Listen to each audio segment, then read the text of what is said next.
Super Sunday, 1971. A bright day of promise for an extraordinary game of pro football. Early in the first quarter, the fickle nature of Super Bowl V began to emerge. Baltimore's Ron Gardine misplayed a punt, and Dallas recovered on the Colt 9.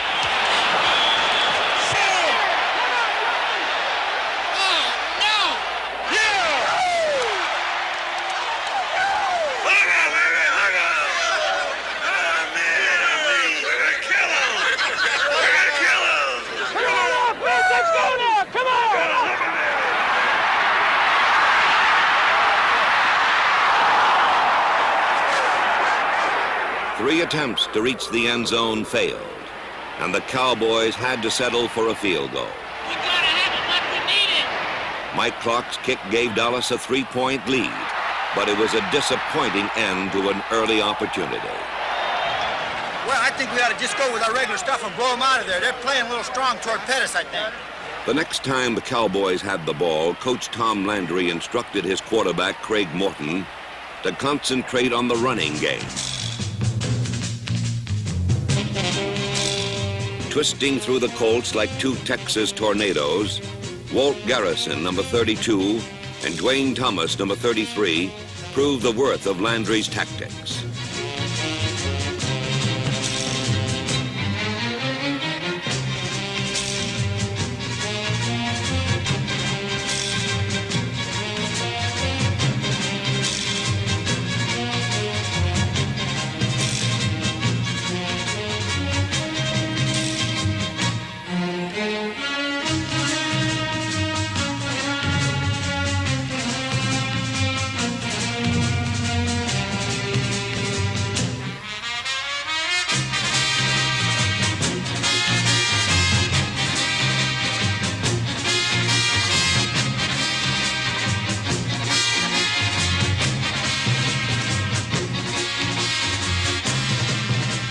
Only once did Morton resort to that old and honored cowboy trademark, the long pass to Bob Hayes.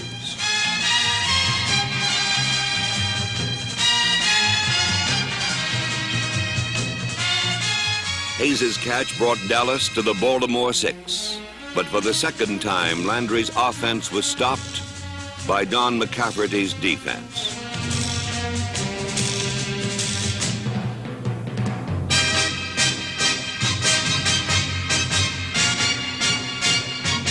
On third down, a hard rush by Billy Ray Smith, number 74, forced a desperate pass from Morton.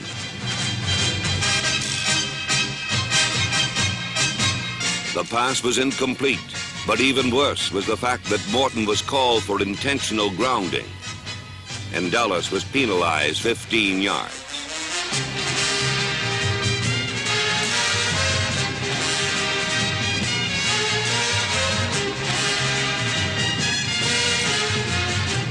The longest march of the game was shrouded in failure. The Cowboys had to settle for a field goal, and again came away with 3 points instead of 7.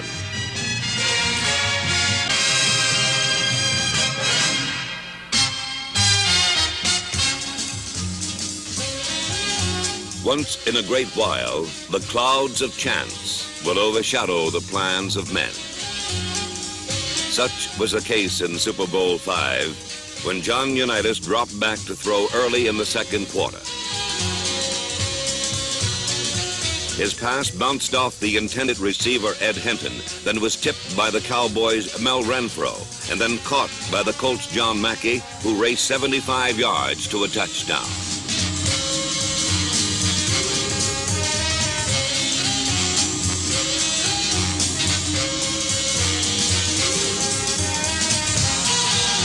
The Cowboys protested the play, claiming Renfro never touched the ball. If he had not touched it, the score would have been nullified. Passes can't be tipped from one offensive man to another unless a defender touches the ball in between. As the play is repeated from 2 different angles, watch the spin of the football accelerate when Renfro's fingers graze the laces.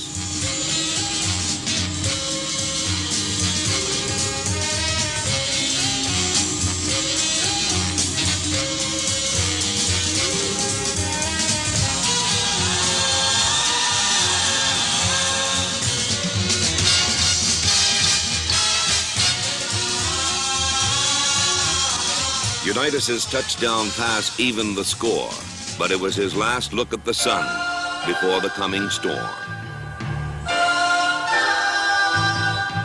The extra point attempt was blocked, and the next time Unitas took the field, Dallas made him pay dearly for his quick glimpse of glory.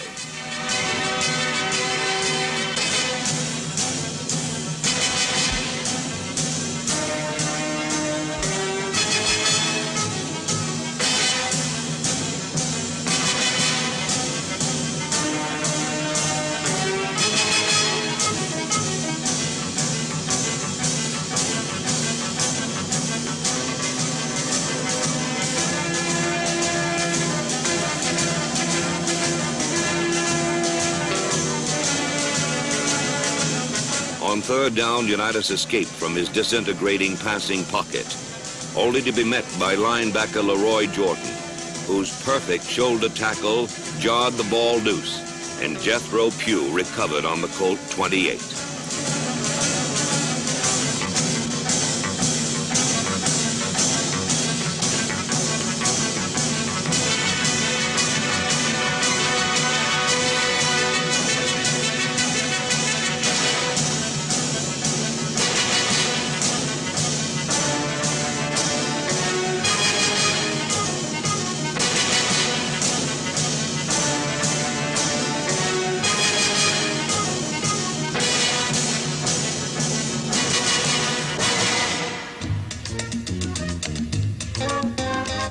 Craig Morton moved the Cowboys to a touchdown with 3 quick passes to his running backs, Dwayne Thomas, number 33, and Dan Reeves, number 30.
At the opening of the second half, the Cowboys gained a foothold and threatened to break open the game.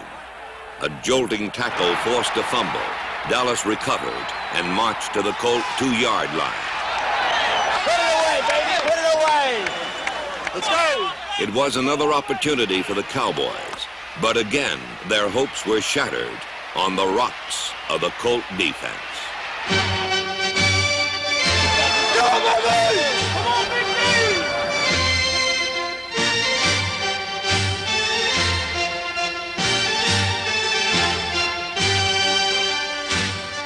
Dwayne Thomas was hit hard at the goal line, fumbled the ball, and Baltimore recovered.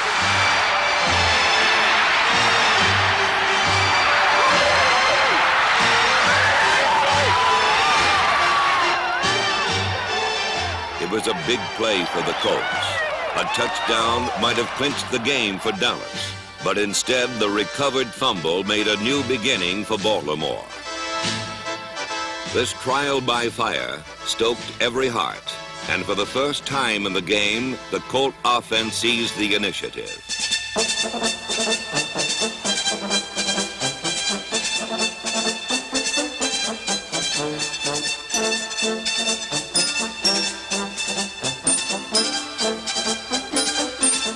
Earl Morrill replaced the injured John Unitas at quarterback and brought with him a hard-born determination to succeed where he once had failed.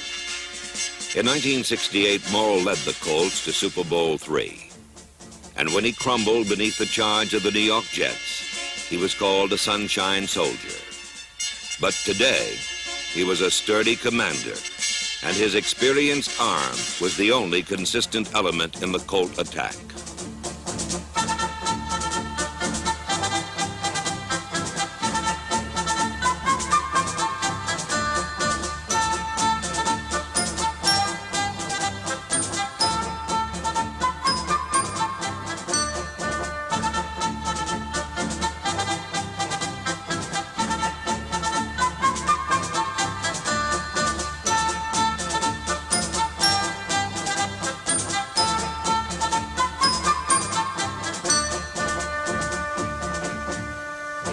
Twice in the fourth period, Morrill moved Baltimore into scoring positions.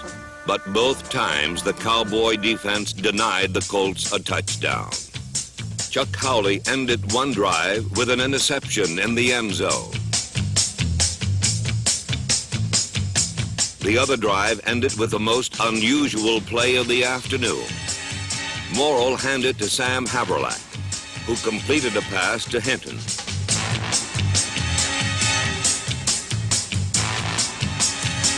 Cornell Green ripped the ball loose, but neither team could recover it before it rolled out of the end zone. The officials ruled the play a touchback and awarded the Cowboys the ball on their own 20. Another look reveals the extemporaneous quality of this play. Haverlack was supposed to pass the ball back to Morrill, but Jethro Pugh, number 75, disrupted the pattern. Haverlack threw instead for John Mackey, but Ed Hinton caught it.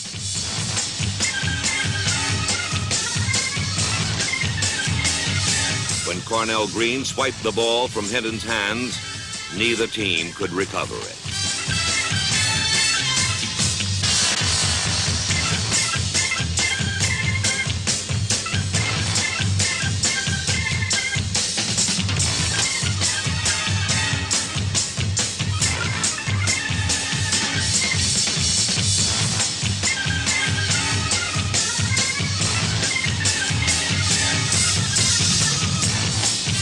Out of this offensive failure came a renewed determination on the part of the Colt defense. The emphasis was on the job ahead, not on the wreckage that lay behind. A pass intended for Walt Garrison was deflected into the hands of the Colt safety, Rick Volk.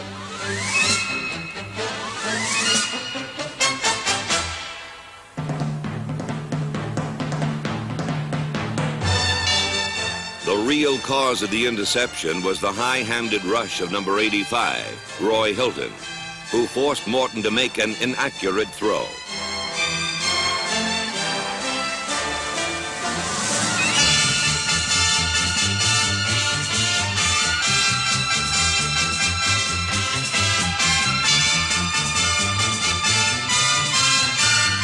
Volk carried the ball to the Dallas 3. Tom Nowatzki powered into the end zone, and Super Bowl V was a tie game.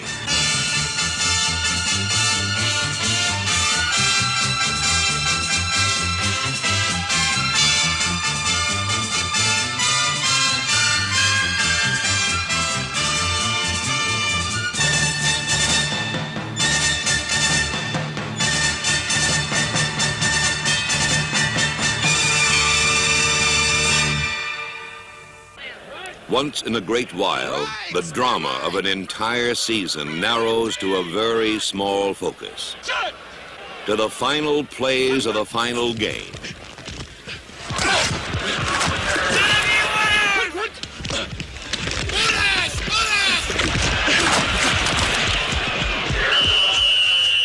With 7½ minutes remaining, the two survivors of the most competitive season in NFL history stood toe-to-toe and slugged it out in a fight to the finish. Come on, offense! All right, offense! Let's go! Watch your roll on! Watch your roll on!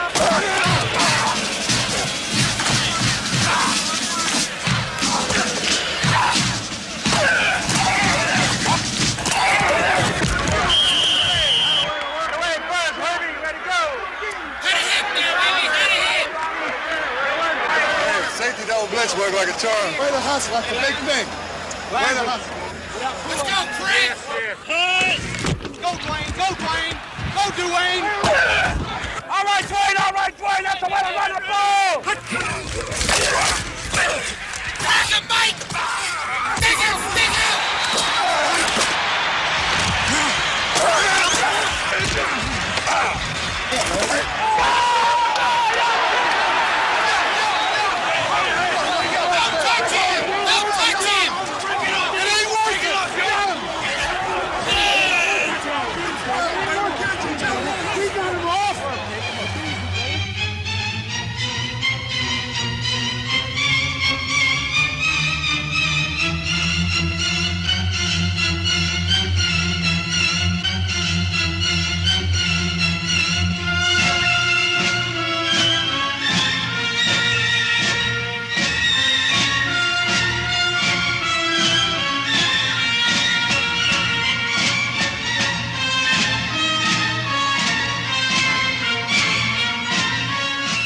season living in its last seconds ignites the spirit of the true champion.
Slowly but steadily, the Cowboys began to weaken under the ever-tightening grip of the Colt defense.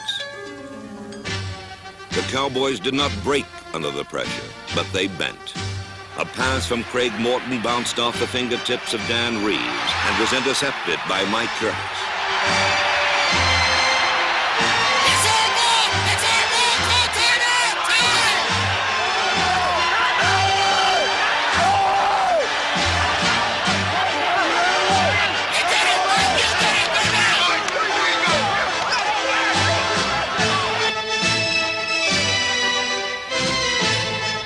Once again, and for the last time, the relentless Colt defense shaped the character of Super Bowl V.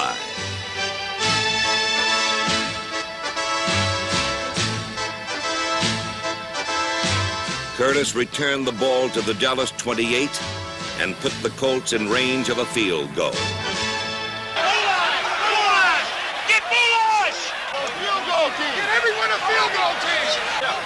Tell all the guys on the field team, don't get set until you tell them to set. Tell them all not to set until you tell them to set. And if they overload one side, give a man over right, a man over left. Nobody get set till I holler set. Now tell them all when you go in there. Let the fullback. Hey, Jerry. You have to tell the lineman in there. Come here. You got to hold. Jerry. Let Jerry set him. Tell him in the huddle. All right. Nobody got to hold him on the set now. Right. Just to make sure Bubba gets it now. Make sure he's on the set. You got to hold him. You got to move. Move like popping. We're going to win this game. Field goal team! The World Championship of Professional Football would be settled in one final play. Come on. Come on, baby. Come on. Please.